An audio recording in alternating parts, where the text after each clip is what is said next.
Halo, selamat petang penggemar olahraga dimanapun Anda berada. Waktu sudah menunjukkan pukul 17.40 saat ini. Jadi seperti biasa kembali akan dapat Anda ikuti berbagai informasi pilihan dari seputar dunia olahraga tentunya dalam acara Monitor Olahraga. Dan untuk hari ini saya Sandrina Malakiano yang akan menemani Anda serta tim redaksi kami telah mempersiapkan 19 cuplikan menarik antara lain dari cabang sepak bola, atletik, bola basket dan juga ada informasi dari dunia otomotif. Semua informasi tersebut akan kami hadirkan ke hadapan Anda selama kurang lebih 20 menit ke depan atau hingga mendekati pukul 18 waktu Indonesia Barat nanti. Baiklah, segera saja Monitor Olahraga hari ini kami awali dengan informasi yang pertama dari lapangan hijau. Nantikan kehadirannya sesaat lagi.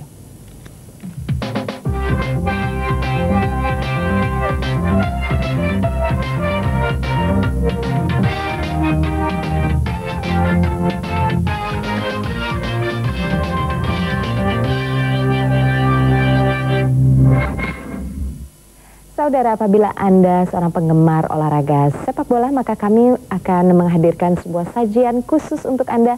Tidak hanya hari ini saja dalam Monitor Olahraga, tapi juga nanti lewat tengah malam atau mendekati dini hari. Sebab TVRI akan menyiarkan secara langsung pertandingan kedua babak perempat final Piala UEFA antara kesebelasan Lens dari Prancis melawan kesebelasan Celta Vigo dari Spanyol. Tepatnya pada pukul 2.30 dini hari nanti waktu Indonesia Barat. Berikut sekilas informasi mengenai kedua kesebelasan tersebut.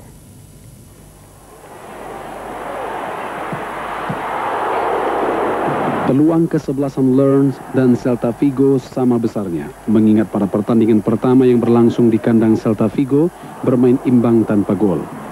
Pada pertandingan kedua pagi di hari nanti di Stadion Stade Blanc, kesebelasan tuan rumah secara psikologis diuntungkan dengan dukungan penuh para penonton.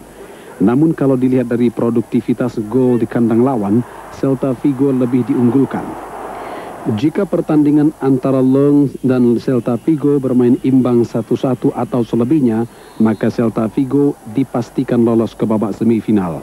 Dengan demikian pada pertandingan nanti untuk dapat merebut tiket ke semifinal, kesebelasan Lens harus menang. Pertandingan kedua babak perempat final Piala UEFA antara kesebelasan Lens dari Prancis berhadapan dengan Celta Vigo dari Spanyol akan disiarkan langsung oleh TVRI mulai pukul 2.30 dini hari nanti waktu Indonesia Barat.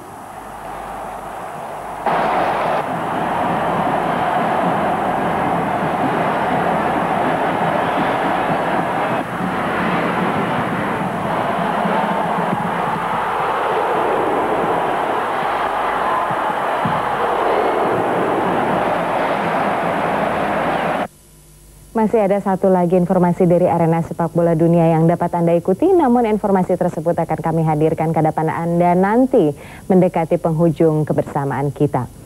Kini kita beralih ke cabang olahraga bola basket. Dari arena kompetisi bola basket paling bergengsi di Amerika Serikat, NBA, berturut-turut akan kami hadirkan dua buah cuplikan pertandingan. Yang pertama adalah cuplikan pertandingan antara regu bola basket Detroit Pistons melawan the Seattle Supersonics.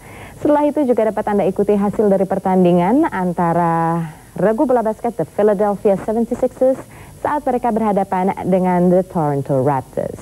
Penggemar olahraga bola basket, kini rangkaian informasi selengkapnya kami hadirkan ke hadapan Anda. Selamat mengikuti.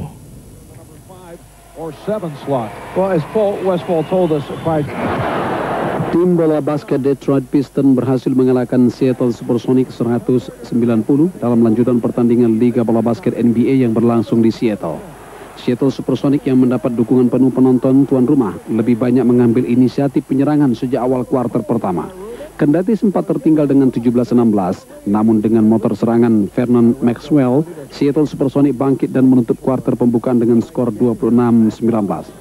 Di kuarter kedua, Detroit Pistons yang lebih banyak melakukan tekanan sempat unggul dengan skor 31-28. Namun Gary Payton yang menyumbangkan beberapa angka bagi Seattle Supersonics berhasil menyamakan kedudukan menjadi 51-51 hingga akhir kuarter kedua. Memasuki kuarter ketiga dan keempat, Detroit Pistons semakin tidak terbendung dan lebih mendominasi jalannya pertandingan melalui penampilan cemerlang dua pemain pilarnya Grant Hill dan Jerry Stackhouse. 3 menit menjelang pertandingan usai, Detroit Pistons telah unggul dengan selisih 11 poin setelah Jerry Stackhouse menggiring bola sendiri melakukan slam dunk. Skor terbanyak bagi Detroit Pistons disumbangkan oleh Grant Hill dengan 33 poin, sedangkan Jerry Stackhouse menyumbangkan 21 poin sekaligus membawa timnya unggul atas Seattle Supersonics dengan 190. Picks it out, Stackhouse, shot clock at 5, Stackhouse takes to the rim, and Paul Westphal calling for time. Well, that's the way to attack the rim. He saw that opening, it opened up like the sea, he got to the front of the rim, no question he was finishing that one off. Grind it out through the full season, and really be key down the stretch, and now your stars are your young. Pebasket Allen Iverson menyumbangkan 44 poin, termasuk 31 poin yang dihasilkannya pada paruh waktu pertama untuk menghantarkan klubnya Philadelphia unggul 106-93 atas Toronto Raptors dalam pertandingan pertama playoff wilayah timur. Dua pemain basket paling terkenal di kompetisi NBA, Vincent Carter dari Toronto dan Allen Iverson dari Philadelphia, memperlihatkan kepiawaian mereka dalam pertandingan pertama playoff wilayah timur yang berlangsung di Philadelphia. Pada kuarter pertama, tim tamu Toronto Raptors sempat memimpin 21-18, menyusul keberhasilan pemain Toronto melakukan 3-point shoot pada saat akhir kuarter pertama. Memasuki kuarter kedua, tuan rumah Philadelphia yang tidak ingin mengecewakan pendukungnya bermain gemilang, terutama melalui Tyron Hill yang berhasil melakukan beberapa kali slam dunk sehingga membawa Philadelphia unggul 33-28. Pada kuarter ketiga, dominasi Philadelphia masih terus berlanjut, terutama dengan masuknya pemain andalan mereka, Allen Iverson, dan kedudukan berubah menjadi 62-54. Kepiawaian Allen Iverson semakin terlihat jelas ketika memasuki kuarter keempat. Jump shoot dan slam dunk Allen Iverson serta lemparan-lemparan 3 angkanya semakin memperbesar kemenangan Philadelphia hingga akhir pertandingan menjadi 106-93. When the two All-Stars went head-to-head.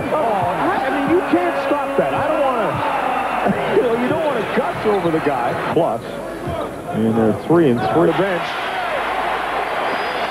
with 44 points.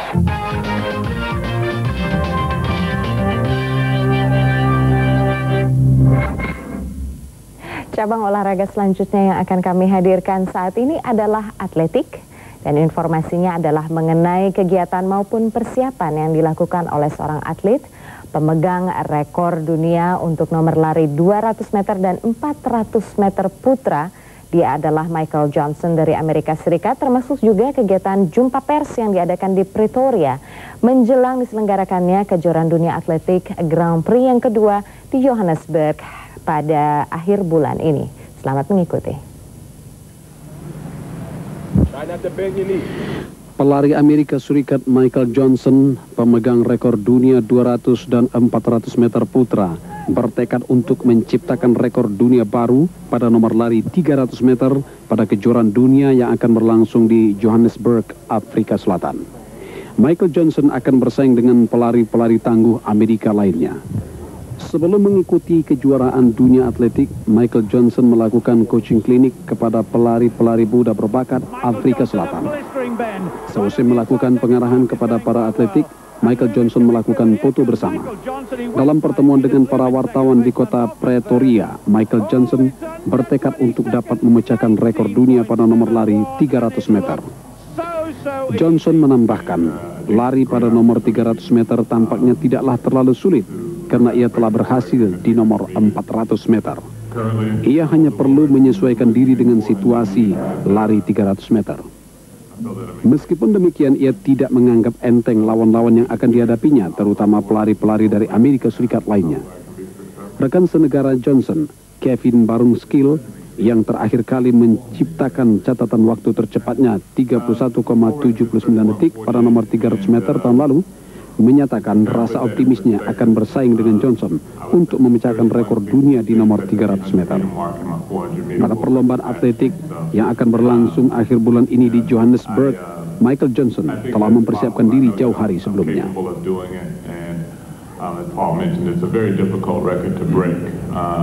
lot of people have tried. Arena lomba balap mobil Grand Prix Formula 1 untuk musim kompetisi tahun ini kembali mulai menghangat karena lomba seri yang pertama telah berlangsung di Australia sekitar 2 pekan yang lalu. Sambil kita sama-sama menantikan penyelenggaraan seri berikutnya, dalam monitor olahraga hari ini, kami ingin mengajak Anda untuk menengok ke belakang sejenak ke era tahun 50-an. Yang merupakan masa kejayaan seorang juara dunia balap mobil Formula 1 asal Argentina, Manuel Fangio. Fangio meninggal dunia 5 tahun yang lalu. Semasa hidupnya ia berhasil menjadi juara dunia sebanyak 5 kali. Dan kisah hidupnya kini telah difilmkan seperti yang dapat kita saksikan dalam cuplikan berikut ini. Film mengenai kehidupan pembalap Argentina Manuel Fangio, mantan juara dunia balap Formula 1 5 kali, kini telah beredar di Argentina. Film mengenai kehidupan mantan pembalap Formula 1 asal Argentina yang berjudul Operation Fangio, peran utamanya dimainkan oleh aktor kawakan Argentina, Dario Grandinetti. Film berjudul Operation Fangio ini mengisahkan tentang perjalanan karir Fangio selama berlaga di balap Formula 1 dan juga mengisahkan tentang penculikan terhadap diri Fangio pada tanggal 26 Juli 1958 sebelum berlangsungnya balapan Formula 1 di Kuba. Menurut sutradara film ini Alberto Lecchi, pemeran Fangio Dario bermain sangat baik. Salah satu adegan penculikan terjadi ketika Fangio berada di lobi Hotel Lincoln ketika ia bersama rekan satu timnya membicarakan taktik dan strategi menghadapi balapan. Aktor Dario yang memerankan Fangio menyatakan rasa puasnya karena melalui film ini mengingatkan kembali para pencinta balap Formula 1 seangkatan Fangio. Fangio pernah menjuarai balap Formula 1 5 kali mulai tahun 1951, 56, 57. Ia memenangkan 24 Grand Prix dari 51 kali keikutsertaannya. Juan Manuel Fangio tahun 1995 lalu meninggal dunia pada usia 84 tahun.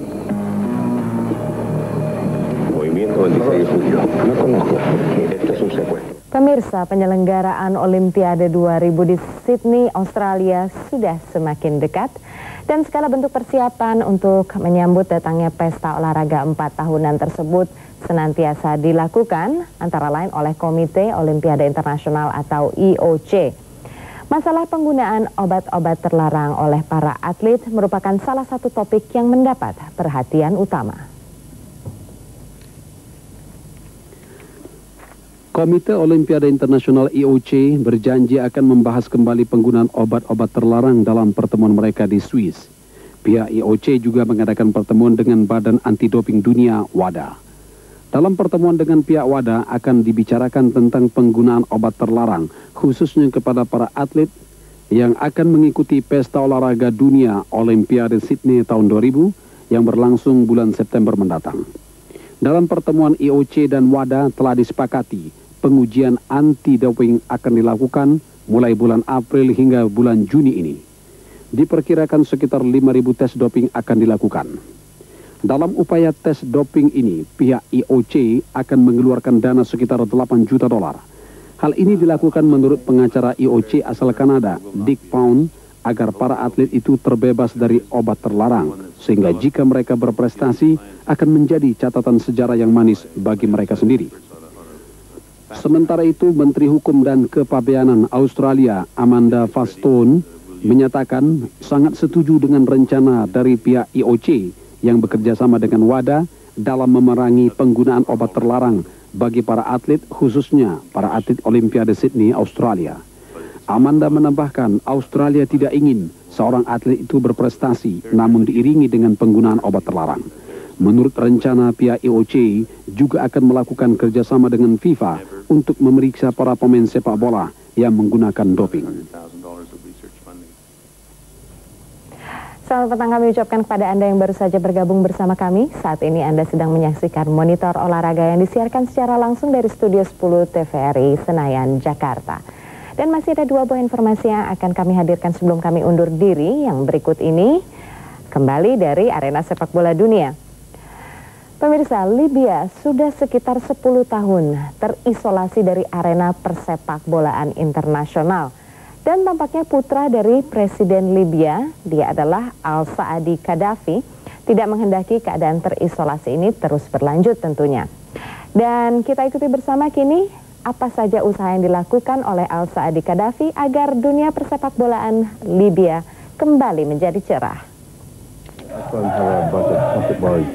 Setelah selama 10 tahun terisolasi dari pergaulan internasional, akhirnya dunia persepak bolaan Libya kini kembali diterima di dunia internasional.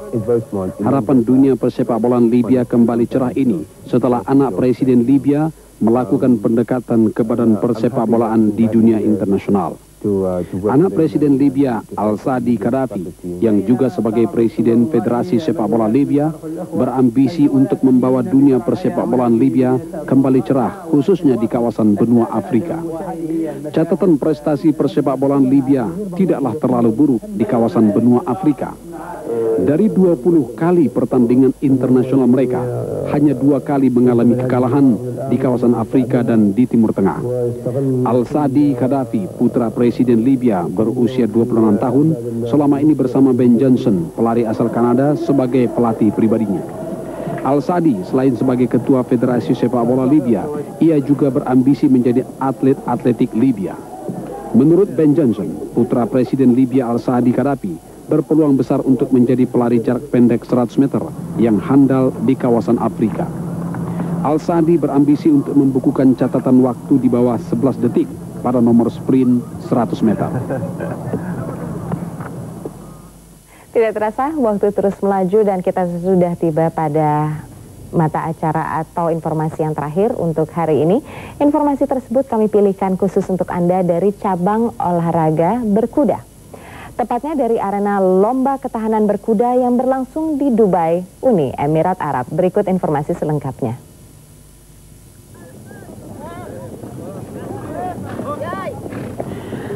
Atlet berkuda asal Uni Emirat Arab, Ahmad bin Humaidi Al-Nuaimi, di luar dugaan berhasil menjuarai lomba ketahanan berkuda yang berlangsung di Dubai. Atlet berkuda tuan rumah Dubai, Abdullah Bilhad dan Hamdan Al-Maktaum di posisi kedua dan ketiga. Lomba ketahanan berkuda yang dilangsungkan selama 2 hari menyelesaikan lomba berjarak 200 km. Pada hari pertama menyelesaikan 100 km. Atlet berkuda asal Uni Emirat Arab Ahmad bin Humaidi pada awal lomba sempat mengalami gangguan pada kudanya. Namun pada 50 km menjelang masuk finish, di hari pertama kuda Ahmad dapat dipacu dengan baik. Ketika memasuki lomba hari kedua, Ahmad bin Humaidi asal Uni Emirat Arab dapat diimbangi oleh atlet-atlet berkuda handal dari 10 negara lainnya. 2 dari 3 atlet berkuda, anak dari pemilik pacuan kuda kenamaan dunia, Muhammad bin Rashid, pada lomba kedua sempat memimpin hingga separuh lomba. Namun, beberapa kilometer menjelang garis finish, mereka gagal mempertahankan posisinya, dan akhirnya atlet berkuda Uni Emirat Arab, Ahmad bin Humaidi, berhasil mendahulinya dan masuk garis finish pertama.